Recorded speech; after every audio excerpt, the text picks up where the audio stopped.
Et c'est parti pour 20 km au moins, jusqu'à Sort de l'Abbaye.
Ah, une descente.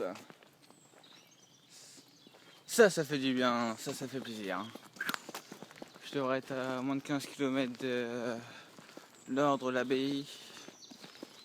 Et puis après, repos pendant toute l'après-midi. Bon, est-ce que vous le voyez là? Que j'en chie. Je suis à 5 km environ, peut-être un peu plus, de Sort de l'abbaye. J'ai jamais été aussi chargé de ma vie au niveau du sac. J'étais en camping hier soir et il y a un monsieur très gentil, direct, qui m'offre de la confiture, enfin un gros pot de confiture, limite 300 grammes, et de la terrine de canard, je crois. Déjà ça c'est vachement gourmand, ça pèse bien lourd. Et puis après il se propose d'aller faire mes courses, parce que du coup ça va fermer. Il me ramène plein de choses. Beaucoup trop. Déjà qu'on n'arrête pas de me répéter que mon sac est trop chargé en nourriture. Alors là, je vous raconte pas, c'était le pompon quoi. Il était tellement chargé de bordel que j'ai dû mettre la poche sur le sac. Comme vous le voyez. Ce soir, j'ai dormi dans un donut Chivo. Ça veut dire qu'on paye pas, mais on donne ce qu'on veut en fait. Et je pense que je vais me servir de tout ça comme monnaie d'échange en fait. Et là, il faut vraiment que je me déleste un maximum au niveau de la nourriture. Parce que sinon, je sais pas comment je vais arriver dimanche soir à Saint-Jean-Pied-de-Port. Je pourrais plus marcher quoi. Quand même se réjouir. Il fait beau. J'ai croisé des copains pèlerins. J'en ai des frissons d'ailleurs. Ça me redonne du peps. Après le beau temps, il y a la pluie. J'étais épuisé quand je suis arrivé au gîte Donativo hier soir de l'ordre de l'abbaye, enfin Sort de l'abbaye. On a été accueillis par une dame, Marie, juste formidable. Une dame très gentille, enfin, elle nous a fait le repas, le petit déjeuner, enfin, on était vraiment accueillis comme des rois quoi. Enfin, ça nous a vraiment réchauffé le cœur, puis ça nous a vraiment requinqué avec les copains pèlerins. Ah, vous voyez, derrière moi, c'est les champs de kiwi. Apparemment, on nous a dit hier soir que c'était le pays des kiwis. Donc je suis requinqué physiquement et moralement. Après cette dure journée d'hier, parce que quand je suis arrivé, j'étais épuisé, fallait que ça cesse là, parce que j'en avais ras le bol là. Là, c'est une petite étape de 20 km jusqu'à Bergweg. Là, je commence sous la pluie. Le soleil a disparu. J'espère que ça va cesser ou que ça va pas empirer. Allez, souhaitez-moi bon courage. Hein. Dimanche soir à Saint-Jean-Pied-de-Port. Hein.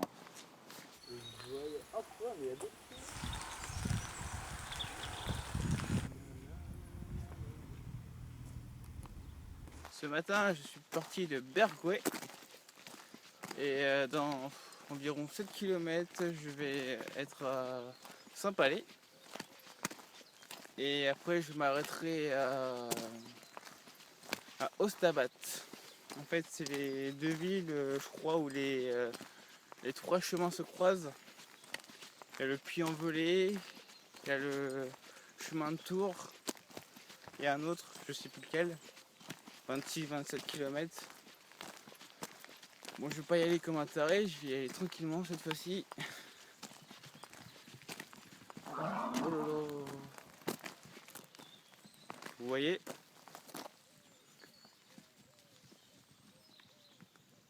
Oh bah couillon. Je sais pas si vous voyez, mais il y a des vaches qui se battent. Attention, descente dans la gadoue. Il faut faire très attention à ne pas tomber. C'est parti.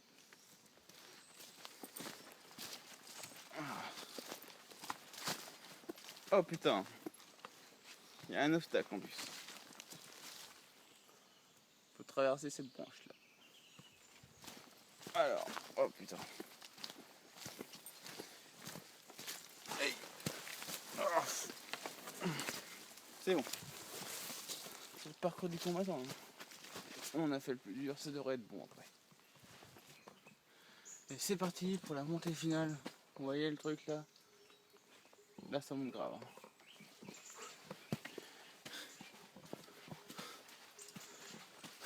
Allez, un pas devant l'autre. Putain, faut faire gaffe parce que là ça glisse. Hein. Je suis pas encore arrivé à Saint-Palais. Et encore moins au Stabat. Putain. Aïe. C'est bon. On est sorti de la forêt amazonienne. Et voilà la bannière. Regardez-moi ça comme c'est joli. Le Pays Basque.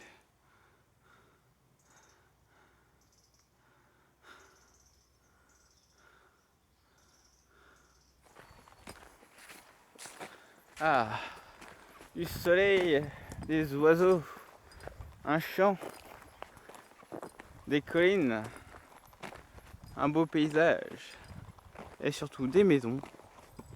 Et là au loin on voit aussi le sommet de l'église de Saint-Palais.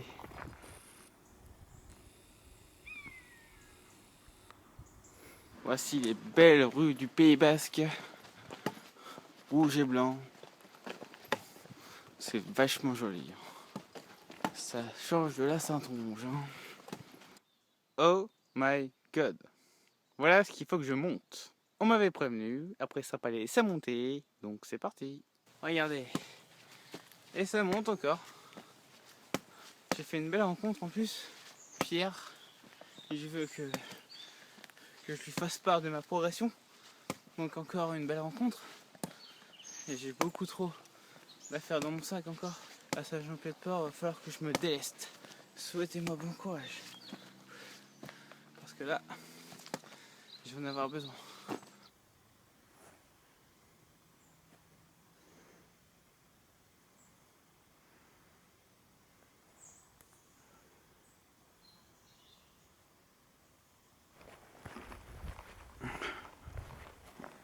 Et voilà la stèle des pèlerins. Un monument très beau. Vous voyez l'autre jour, quand je disais que j'en chiais, et ben là c'est pire. Ouais, ça, quoi. Bon, le panorama est quand même trop beau quoi. Mais putain,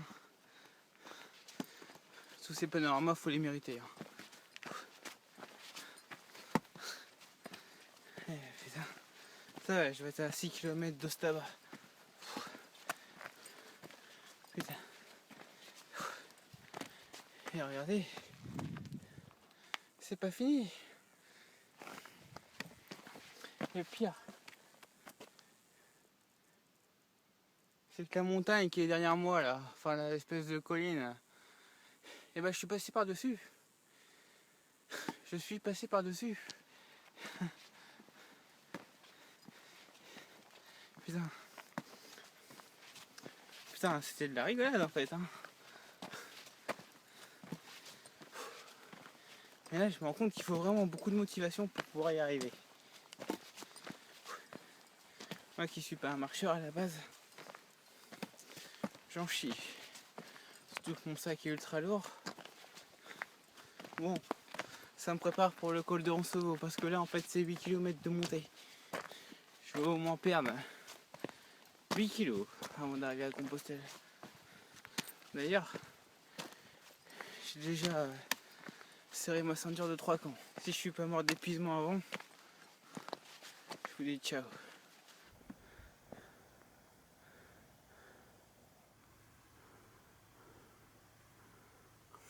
J'ai peut-être pas la foi, mais il y a quelque chose qui me pousse à marcher et aller au bout de moi-même. Et puis à l'arrivée, il y a tout ce panorama là. C'est une belle récompense. Peut-être que je trouverai ce que c'est en arrivant à Compostelle.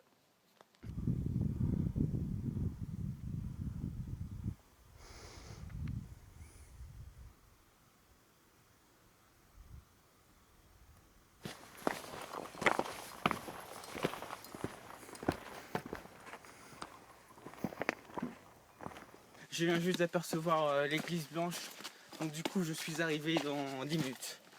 Là j'en ai des frissons, c'était dans mon projet d'arriver à Saint-Champlain-de-Port demain soir du coup. C'était l'étape que je craignais le plus. C'était l'étape auquel il fallait que je me prouve des choses. Il fallait que je réussisse. Et puis c'est là qu'on se rend compte que quand on monte, eh ben, il faut aussi descendre. Et les descentes c'est aussi chiant que les montées en fait. Parce qu'il y a le poids du sac qui est derrière. À l'approche de Saint-Jean-Pied-de-Port, les Pyrénées se dessinent à travers le brouillard et les nuages.